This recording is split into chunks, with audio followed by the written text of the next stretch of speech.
current model of government in most Western democracies is a very industrial, factory-looking process. You know, taxes go into a big black box factory, something happens, and services come out the other side. Unsurprisingly, that model for government was defined in the Industrial Revolution. Most famously, it was codified in the Northcote Rebellion reforms of 1854, where they really defined what a civil service is and how that industrial government process works. About 150 years later, that began to change, again, because as the economy had changed from industrial to a digital economy, so government changed from that kind of industrial factory mindset to what they called government as a platform.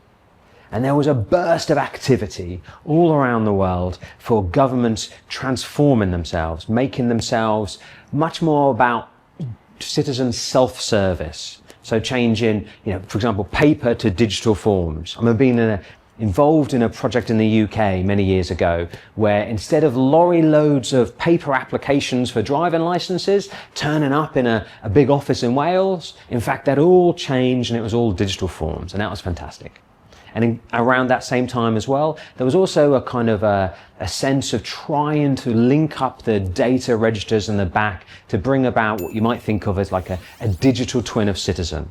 So when you're applying online for your driving license, it may say, hey, can we access your passport photo in the Foreign Office and link those two things together? But there was always a problem with that. Yes, it brought around big efficiencies, but it was always a closed platform. Yes, moving from a paper form to a digital online form was a lot more efficient, a lot more interactive, but it never really took that final step.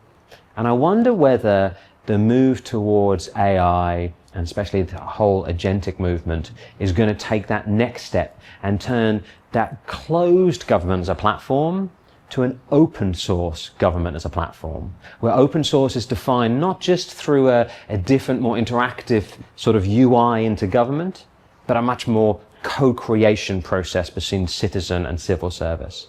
And indeed, if we already have that digital twin of citizen, I wonder whether the agentic AI will actually bring about a situation where we'll all have our own personal civil servant who can advise us and guide us on how we fill out our tax returns, on what sort of benefits we have access to, on how to achieve a visa. These are sort of things and processes that could change and revolutionize government.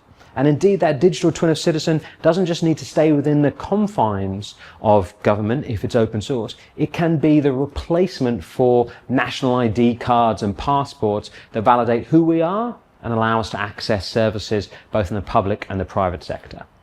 What's clear is that just as the digital economy gave a new form to an industrial concept of government, so an AI agentic economy will give a different form and set of opportunities for government services today.